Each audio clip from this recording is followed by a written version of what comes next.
자, 오늘 말씀으로 들어가 보시죠. 자, 오늘 이제 이 말씀은 수제자 베드로의 배반 사건, 주님을 3번이나 부인했던 너무 뼈아팠던 사건입니다. 이것은 제자들의 배반 중에서도 최고봉이라고 말할 정도로 굉장히 본문을 읽기 민망할 정도로 참 이 사건이 벌어진 참담한 이 현장을 여기에 성경이 아주 가감없이 기록해 놓고 있는 이 사건이다, 이렇게 볼 수 있게 되는 것 같습니다. 잠깐 기억을 떠올려 보시죠. 자, 제자들이 주님께 부름을 받을 때 여러분, 그들은 주님을 어떻게 하고 따라갔습니까? 그냥 따라간 게 아니었죠. 어떻게 따라갔죠? 그들은 그물과 배와 동료들과 심지어 아비까지도 어떻게 했다고요? 버려두고 주님을 따라갔습니다. 그들은 주님을 따를 때 무언가를 버려두고 따라요. 그런데 놀랍게도 주님을 떠날 때도 마찬가지입니다. 주님을 배반할 때도, 주님을 떠날 때도 여러분, 그들은 주님을 어떻게 떠났습니까? 성경이 일부러 그것을 기록해 놓고 있죠. 그들은 주님을 그냥 떠난 게 아니라 주님을 버리고 떠났어요. 우리가 여기서 알 수 있는 대목이 뭐죠? 인생은 누구나 무언가를 버리게 되어져 있습니다. 어떤 것을 버리게 되어져 있어요. 오늘 제자들이 주님을 떠나려고 했을 때 주님을 그냥 떠났던 것이 아니고 주님을 버려두고 떠났습니다. 제자들은 그 일전에 수년 전에 주님의 부름에 따라서 그 말에 순종을 할 때는 여러분 어떻게 했습니까? 그들이 평생의 직업처럼 여겼던 그물과 배를 버려두고 거기에 있었던 동료들도 버려두고 심지어 성경이 매우 상징적이게도 아비까지도 버려두고 주님을 따랐다라고 말하고 있습니다. 인생은 반드시 무언가를 버리게 됩니다. 내려놓게 되어져 있어요. 우리가 만약에 그물과 배와 아비까지도 버려두고 주님을 따르지 않는다라고 한다면 우리는 혹시나 주님을 버리게 될는지도 모른다라고 하는 성경의 강력한 메시지일 수도 있겠다는 생각이 듭니다. 사랑하는 성도 여러분, 그렇기 때문에 사람은 무언가를 버리게 되어져 있는데 이제 우리에게 그러면 남은 것은 무엇입니까? 어떤 것을 버리도록 선택받도록 우리는 그 앞에 서 있게 되는 거예요. 사랑하는 여러분, 우리 주님을 따르기 위하여서 그물과 배와 동료들과 아비까지도 버려두고 따랐던 그 제자들의 결심처럼 우리도 주님을 따를 때 무언가를 내려놓고 무언가를 쥐고 있으면 손이 묵직하시잖아요. 어떤 길을 나서기가 좀 어려우시잖아요. 그런데 막상 이것을 내 안에서 내려놓고 그냥 두고 주님을 따르게 된다면 한결 가벼워지는 것을 느끼게 되실 것입니다. 주님을 따르는데 그것들을 손에 쥐고는 갈 수 없는 노릇이에요. 내가 이것을 손에 쥐고는 주님의 손을 잡을 수는 없는 노릇이에요. 사랑하는 여러분, 주님을 위하여서 제가 여러분들이 어떤 것을 쥐고 계시는 건지 내려놓으신 건지는 저는 모르겠습니다만은 분명한 것은 그것을 내려놓을 때에야 비로소 주님의 손을 붙잡을 수 있다. 이것은 분명해지는 사실입니다. 무언가는 버려두게 되어져 있어요. 어떤 것을 버릴 거냐의 문제만이 이제 우리에게 남겨져 놓고 있게 되는 거다라고 싶은 생각이 드는 겁니다. 제자들이 그렇게 주님을 다 버려두고 주님을 떠났습니다. 자, 제자들이 어떻게 그 한밤에 일순간에 주님을 버리게 될 수가 있었던 것일까? 여러분, 어떤 일이 그들에게 있었을까요? 그들이 믿었던 이 신념의 체계가 완전히 일순간에 무너져 버리게 되고 만 겁니다. 어떤 분이 그러더라고요. 이 대목에서 어떻게 해석을 해놓았냐면 사람이 건강이나 재물을 잃는 것보다 더 큰 충격파가 뭐냐면 그 사람이 믿었던 신념의 체계가 흔들릴 때 그때 사람에게는 너무너무 큰 충격을 받게 된다라고 하는 거예요. 너무너무 큰 충격을 받게 된다라고 하는 겁니다. 이것은 건강을 잃거나 재물을 잃거나 다른 어떤 것을 잃는 것보다도 훨씬 더 큰 충격이 본인들이 믿었던 그 신념이 금이 가고 무너지게 될 때 큰 충격이 오게 된다라고 하는 겁니다.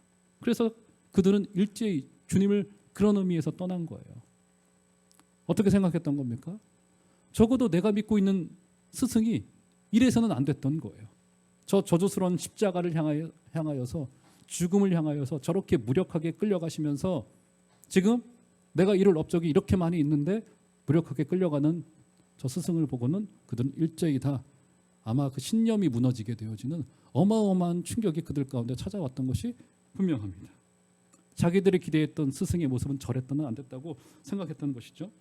그래서요, 우리도 장담할 수 없는 거예요. 만약에 우리의 신앙과 우리의 인생이 잘못된 신념 위에 세워질 때 그때는 문제가 될 수 있습니다. 그때 배반의 위기가 찾아올 수도 있어요. 저는 아주 소수이지만 봤습니다. 교회를 등을 지고 떠나가는, 신앙을 등을 지고 떠나가는 사람들을 아주 소수지만 봤어요. 대다수는 그렇지 않습니다. 그런데 보면은 잘못된 기초와 전제 위에 신앙이 세워질 때 그때 인생에는 위기가 찾아오게 되어지더라고요. 그래서 우리의 신앙이라고 하는 것이 우리의 종교적인 감정이 아니에요. 종교적인 감성도 아니고 우리의 열정도 아니고 심지어 우리의 경험도 아니고 그 어떤 것일 수 없습니다. 사람이 가지고 있는 세상이 좋다 하는 그 가치관을 가지고 신앙이라고 하는 이름으로 포장지를 올려서 그 위에 세울 수 없는 거라고요. 지난주에 말씀드렸죠. 말씀이라는 것의 첫 번째 그 본질이요, 그 특징을 여러분 뭐라고 말씀드렸습니까? 말씀은 진리예요. 말씀은 진짜라는 이야기인 겁니다. 이 사실이 굉장히 중요합니다. 말씀은 견해가 아닙니다. 말씀은 좋은 이야기가 아니에요. 말씀은 그것이 진리라고 하는 것이, 진짜라고 하는 것이 첫 번째 특징인 겁니다. 그래서 기독교 신앙은 그 어떤 종교보다도 이 객관의 사실 위에 세워진 거예요. 어떤 객관의 사실인 거예요? 주님이 우리와 똑같은 이 몸을 가지시고 역사의 한 자락에 주님께서 오셔가지고 우리 대신하여서 십자가에 죽어주신 것은 역사의 현장에 있었던 사건인 거예요. 그것이 역사의 현장에 있었던 사건이기 때문에 지금 역사의 한 현장을 살아가고 있는 우리들에게도 이 신앙이 지금 살아있을 수 있는 거라고요. 단순히 종교적인 환상인 거나 종교적인 감정이 절대로 아니라고 하는 사실입니다. 사랑하는 여러분, 우리 말씀의 든든한 기초 위에 세워지시는 여러분들 되시기를 부탁을 드리겠고, 우리 종암제일교회도 강단이 날마다 힘이 있기를 여러분 놓고 기도해 주시기를 부탁을 드리겠습니다. 왜냐하면 여기서부터 흔들리게 되면요, 뿌리로부터 흔들리게 되어지시는 것이고, 아무리 여러 가지 것들을 많이 세운다 하더라도 여러분 그것은 되지 않아요. 사랑하는 여러분, 말씀의 기초 위에 세워지시는 여러분들 되시기를 주의 이름으로 부탁을 드립니다. 자, 그러면 이제 베드로의 한번 그 배반의 현장으로 한번 가보시도록 하시죠. 자, 가야바의 뜰 안에서 이제 실패하는 모습을 우리가 보게 되어지는데, 자, 본문 66절과 67절로 좀 가보시면 자, 이런 이야기가 등장하고 있습니다. 네, 66절과 67절 우리 두 절 말씀 한번 제가 읽어드릴게요. 베드로는 아랫뜰에 있더니 대제사장의 여종 하나가 와서, 자 67절 다 같이 한번 읽겠습니다. 시작. 베드로가 불 쬐고 있는 것을 보고 주목하여 이르되 너도 나사렛 예수와 함께 있었도다 하거늘. 예, 이것이 이제 베드로가 보였던 배반의 현장에서 보였던 바로 그 현장의 모습을 간단하게 묘사해주고 있었죠. 자, 불을 쬐고서 주님을 배반하였는데, 자 여기서 베드로가 어디에 있었다고 말합니까? 66절에 보면은 그가 아랫뜰에 있던 중에 불을 쬐다가 한 여종이 신문 아닌 신문을 하는 것을 듣고는 그가 주님을 3번을 배반하게 됩니다. 그는 주님과 함께 있으되 아랫뜰에 있었습니다. 여러분 그때 당시에 재판정을 머릿속에 좀 그려보시면 지금의 재판정과 조금 비슷합니다. 재판정이 윗뜰과 아랫뜰로 구분되어져 있었다라고 합니다. 윗뜰에는 누가 있었어요? 이제 판사들이 있었고 증인들이 있었고 이제 피의자였던 예수님이 그 가운데 계셨던 거예요. 그리고는 휘장으로 가려져 있습니다. 재판이 시작되기 전에는. 그리고 아랫뜰에는 누가 있습니까? 청중들, 종들이 있으면서 거기서 이제 재판의 과정을 지켜볼 수 있도록 만든 이 구조 가운데 있는 것이 산헤드린 공회의 재판의 현장이었었습니다. 재판이 시작되면 어떻게 되냐면 가려져 있던 그 휘장을 쑥 엽니다. 그럼 어떻게 되어져요? 판사와 증인들과 피의자가 청중들을 쳐다볼 수 있는 구조로 되어져 있는 것이 재판정의 모습이었어요. 제가 잘은 안 가봐가지고 모르겠습니다만 우리나라 재판을 할 때에도 개방이 되어져 있죠. 그래서 청중들이 들어갈 수 있도록 번호표를 뽑고 그런 것으로 제가 알고 있고, 또 텔레비전이나 이런 데서 보면 그렇게 되어 있는 것으로 제가 이제 보게 됩니다. 그때 당시에도 마찬가지였었어요. 개방되어져 있었으나 두 군데로 나누어져서 가까이서 서로를 쳐다볼 수 있게 이렇게 만들어뒀습니다. 자, 그러면 조금만 상상력을 동원해 보시죠. 우리 주님과 베드로가 서로를 봤겠습니까? 안 봤겠습니까? 봤겠죠. 주님이야말로 당연히 베드로가 그 자리에 찾아와 있는 것을 알았겠습니까? 못 알았겠습니까? 알았겠죠. 맞죠, 여러분? 그리고 베드로도 눈을 이리저리 돌리다가 주님과 시선이 부딪히는 일이 그 긴 재판의 과정 가운데 반드시 있었을 거예요. 얼마나 소름 돋았을까요? 베드로의 입장에서는.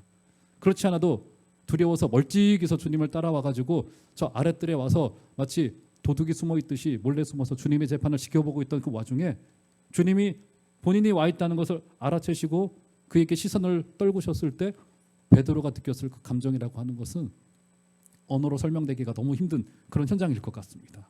자, 그러면 그 가운데 어떤 일이 좀 있었는가를 한번 볼까요?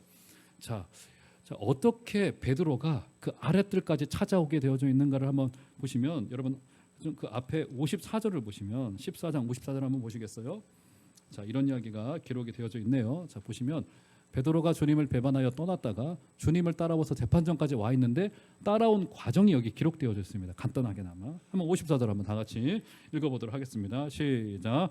베드로가 예수를 멀찍이 따라 대제사장의 집들 안까지 들어가서 아랫 사람들과 함께 앉아 불을 쬐더라. 주님을 따라오되 어떻게 따라왔습니까? 주님을 멀찍이서 따라왔어요. 멀찍이서. 얼마나 우습고도 슬픈 그림입니까? 이 직전까지는 여러분 어땠어요? 베드로에게 우리는 수제자라고 하는 이름을 붙여두고 예수님의 오른쪽 자리는 항상 그의 것이었었습니다. 겟세마네 동산에서 주님이 잡혀가시는 순간까지도 그는 바로 그 자리에 있었고 아마 그 순간까지도 일종의 기적을 기대했을런지도 모르겠습니다. 그런데 힘없이 잡혀가는 주님의 모습을 보고는 제자들이 전부 다 주님을 떠났다고 표현을 해놓고 있습니다. 그러면 어떻게 된 거예요? 다 떠났다가 베드로는 호기심 혹은 일말의 기대감, 어떤 기대감이요? 주님이 또 다른 기적을 일으키시지는 않을까라는 기대감을 가지고 주님을 어떻게 따랐다고요? 멀찍이서. 여러분 이 한 컷이요, 마치 사진과도 같은 그 한 컷, 한번 상상을 해보세요. 굉장히 소심하게 로마 병정들의 눈에 띌까 봐 멀찍이서 마치 누구를 스토킹하듯이 몰래 주님의 끌려가는 모습 뒤에 몰래 따라가고 있었던 베드로의 그 멀찍이 따라가는 한 컷의 그림을 보십시오. 베드로가 배반했죠? 배반의 본질이 바로 여기에 담겨져 있어요. 그가 단순히 배반했던 것이 그것도 문제이겠으나 더 큰 문제가 뭐예요? 주님을 따르되 주님을 멀찍이 뒀다는 데 문제가 있습니다. 에덴 동산에서 아담이 타락을 하죠. 그렇죠? 그리고는 하나님이 아담을 향하여서 첫 번째 떼셨던 말씀이 질문을 던집니다. 아담아 내가 어디 있느냐? 아담아, 하나님이 지금 우리를 부르시는 것 같아요. 상현아, 네가 있어야 될 자리에 지금 있느냐? 부르시는 것만 같아요. 그때 아담이 어디 있었어요, 여러분? 두려워해서 나무 뒤에 숨어 있었어요. 이게 숨는다고 숨겨지나요, 하나님 앞에서? 그런데 어떻게 해서든지 하나님의 눈에 띄고 싶지가 않았습니다. 아담아 내가 어디 있냐라는 말에 그는 숨어 있었어요. 그게 뭐예요? 바로 타락의 본질. 하나님에게서 숨고 싶어집니다. 하나님에게서 멀리 떨어지고 싶어져요. 이것이 바로 오늘 베드로의 이 배반의 현장에 있었던 그 본질의 모습이, 그가 주님을 따라가되 주님을 멀찍이서 따라갔다라고 하는 이 모습 속에 담겨져 있는 그림인 거라고요. 사랑하는 성도 여러분, 지난 한 주간 어떠셨습니까? 혹시 주님과 대면 하셔가지고 멀찍이서 주님을 따라오지는 않으셨나요? 아니면 주님의 손 꼭 붙들고 주님과 동행하셨나요? 말씀을 한 군데 좀 보시죠. 자, 마가복음 3장 14절을 올려줘 보시면, 자, 제가 읽어드릴게요. 자, 한번 보시면 이렇게 말합니다. 이에 12를 세우셨으니, 자, 12의 제자들을 부르셨어요. 부르신 이유를 여기 기록을 합니다. 어떻게 기록합니까? 이는 자기와 함께 있게 하시고 또 보내사 전도도 하며. 자, 주님께서 12제자를 부르신 첫 번째 이유가 뭐예요, 여러분? 주님과 함께 있게 하시려고. 심지어 전도도 그 두 번째였어요. 주님과 함께 있던 차에 전도까지 하게 된 겁니다. 사실은 저 말씀 그대로라고 한다면 첫 번째 이유가 뭐냐면 주님과 함께 있게 하시려고. 얼마나 놀라운 대목인지 몰라요. 그러니까 주님이 우리를 부르실 때 막 빨대를 꼽아가지고 정말 뼛속까지 다 쪽쪽 빨아 먹어가지고 너 와서 헌신해, 너 해, 다 뭐 해, 이게 아니었던 거예요. 주님이 우리에게 진실로 원하셨던 것은 무엇이냐면, 주님이 지금 제자들에게 원했던 것은, 부르신 이유는 내가 너와 함께 있고 싶다. 제가 지난 주간에요, 우리 우리 교육자님들하고 목회자 세미나를 화요일 오전 중에 잠시 좀 다녀왔습니다. 참 강사 목사님이 기가 막힌 이야기를 한 가지를 하더라고요. 어떤 말씀을 하시냐면 특히 이제 저와 같은 담임 목사들이 더 빠질 수 있는 오류 중에 하나예요. 그 뭐냐면 온갖 분주하게 막 저도 이제 그래요. 지금 사실 교회를 생각하면 걱정도 많이 되고 이것도 해야 될 것, 저것도 준비해야 될 것 같고 막 분주하기도 하고 이 걱정 저 걱정 막 끌어다 쓰기도 하고 막 이런 모습이 주로 막 일을 벌리고 막 이런 게 이제 주로 우리나라 사역자들의 모습인 거잖아요. 그게 나쁘진 않잖아요. 사실 교회를 위해서 열심을 내야죠. 그런데 그 강사 목사님이 하시는 말씀이 뭐냐면 그런데 정작 하나님이 관심을 두는 것은 우리가 벌이는 일보다도 목사인 저에게 관심을 둔다는 거예요. 그러면서 하는 말이 뭐냐면 우리의 경건, 나의 경건. 결국 이 경건이 나에게도 도움이 되어지고 결국 교회에게도 본질적인 유익을 준다는 거예요. 그러니까 저는 하나님에게 이것저것 해가지고 뭔가를 제 탁월함을 가지고 뭔가 하나님께 바쳐드리고 하는 것에 관심이 있을 것 같은데 사실은 알고 보니 하나님이 너에게 관심이 있더라는 거예요. 너에게. 여러분들도 마찬가지이세요. 우리 하나님께서 여러분들과 함께 있으시려고 여러분들을 그리스도인들로 부르신 겁니다. 우리 하나님이 여러분들에게 빨대 꼽아가지고 쪽쪽 빨아서 정말 다 지쳐 쓰러질 때까지 써먹기로 하나님이 부르신 것이 아니라 우리 하나님이 주님이 12 제자를 부르신 이유는 내가 너와 함께 있고 싶구나, 함께 있고 싶구나. 사랑하는 성도 여러분, 우리 하나님께서 여러분들에게 손을 내밀어 주실 때 내미시는 손을 거절치 마시고 우리 주님과 이번 한 주간에도 동행하여 주시는 우리 복된 은혜 있으시기를 주의 이름으로 축원합니다. 이 세상은 어떻습니까? 사람을 대할 때에도 계산과 이익에 따라서 대합니다. 이 사람이 나에게 이익이 될까? 이 사람이 과히 괜찮은 사람이면은 내 옆에 두고 싶어요. 왠지 후광도 받고 싶어지고요. 그런 일들이 있단 말이죠. 근데 우리가 자녀를 키워보면 알잖아요. 애들이 어떻습니까? 날씨간에 막 양육이라고 하는 과정에 또 얼마나 빛이 안 나는 과정이에요. 저도 이제 몇 차례 실수를 했습니다. 집에 가서 오늘은 좀 집이 지저분하네. 얘기를 들어보면 청소 1시간 전에 했어. 막 그러더라고요. 집이 늘 지저분하고 빛이 안 나는 과정이 있지 않습니까? 막 애들과 막 아웅다웅하면서 막 싸우고 전쟁을 벌이다가도 과거 이야기입니다. 저희 집 이제는 잘 그러진 않아요. 큰 전쟁은 다 줄어들었고요.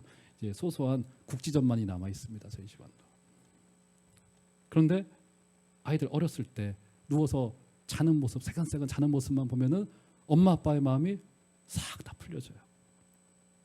내가 저 아이들을 낳은 게 이 애들 키워내 가지고 얘들한테 빨대 꼽아 가지고 그게 아닌 거잖아요.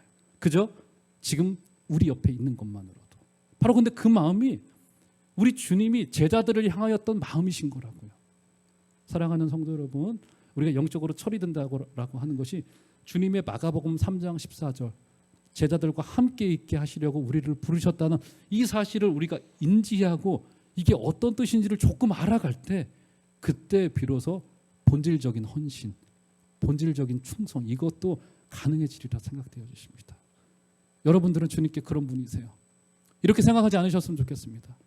내 까짓 게 뭐 아니요. 내 까짓 것이라니. 여러분이 어떤 분이십니까? 주님의 피값이 지불되어진 진주세요. 진주. 특세 때 들었잖아요. 진주십니다. 우리 주님이 그렇다라고 하는데 여기다 대고 누가 뭐라고 하겠습니까?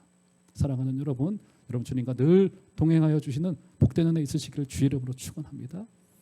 베드로의 배반에서의 본질이 뭐냐면 주님과 멀찍이 떨어져요. 주님과 함께하지 못했습니다. 자, 그러면 자 아랫뜰에서 멀찍이 이제 주님의 재판을 지켜보고 있었던 자 베드로의 배반의 장면, 자 세 번의 부인의 장면을 좀 보시죠. 자 보시면 67절 다시 보시면 제가 읽어드릴게요. 베드로가 불 쬐고 있는 것을 보고 주목하여 이르되 너도 나사렛 예수와 함께 있었도다 하거늘. 이거 맞는 이야기예요. 사실 심지어 주님이 제자들을 부르신 이유예요. 함께 있게 하시려고 맞는 이야기입니다. 근데 부인을 합니다. 3번을 거의 추궁을 당하듯이 이게 질문을 당하자 3번 다 부인을 하는데 애석하게도 3번째 부인할 때는 베드로가 이런 이야기까지를 합니다. 71절 가보시면 자 이것은 참 읽기 좀 민망하지만 다 같이 한번 좀 읽어보도록 하시죠. 71절 시작. 그러나 베드로가 저주하며 맹세하되 나는 너희가 말하는 이 사람을 알지 못하노라 하니. 자, 부인하는데 여기 무엇을 곁들였어요? 저주하며 맹세했어요. 자, 이 부분이 너무 민망하다 보니까, 게다가 베드로 같은 경우는 로마 가톨릭에서는 초대 교황으로 봅니다. 그렇기 때문에 이 부분을 쓱쓱 그냥 지나가요. 베드로의 저주의 본질이 어디에 있느냐?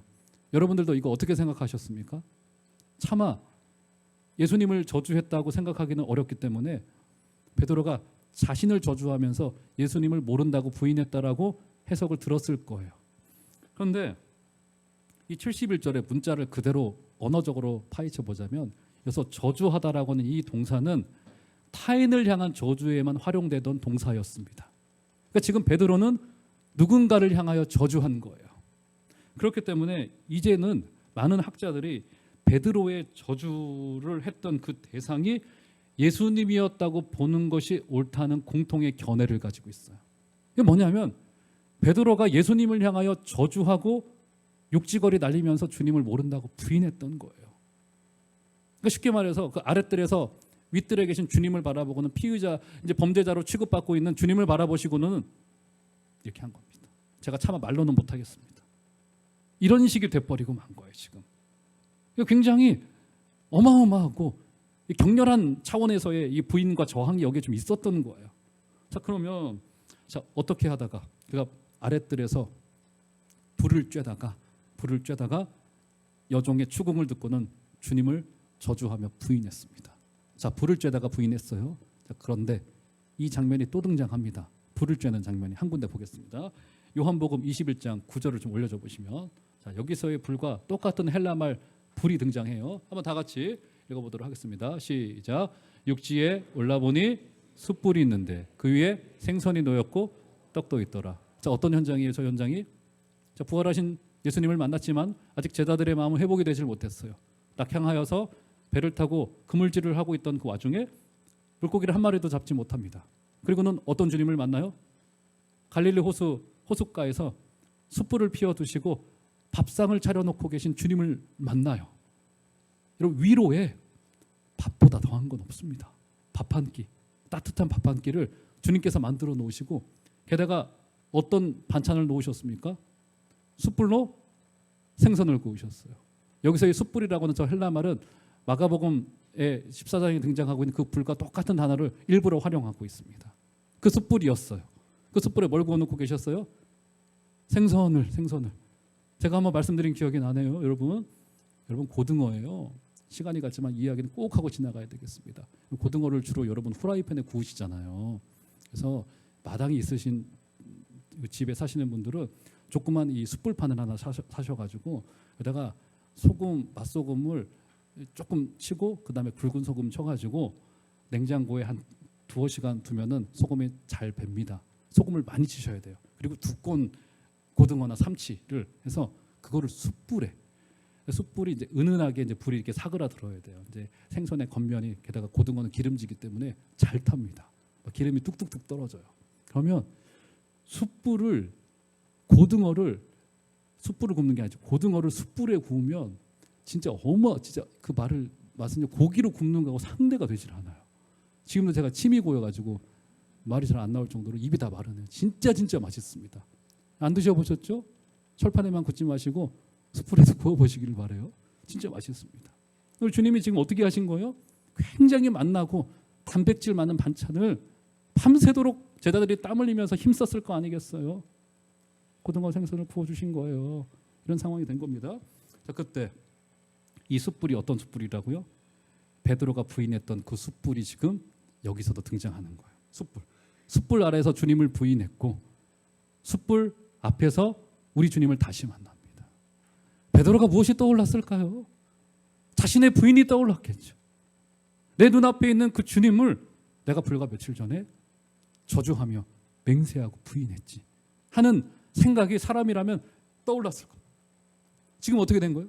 주님은 일부러 실패의 불의 자리를 거기에 마련해 놓으신 거라고요. 실패의 자리로 가게 하셔서 그에게 거기서 아무 말씀 안 하셨지만 용서를 선포하신 거예요.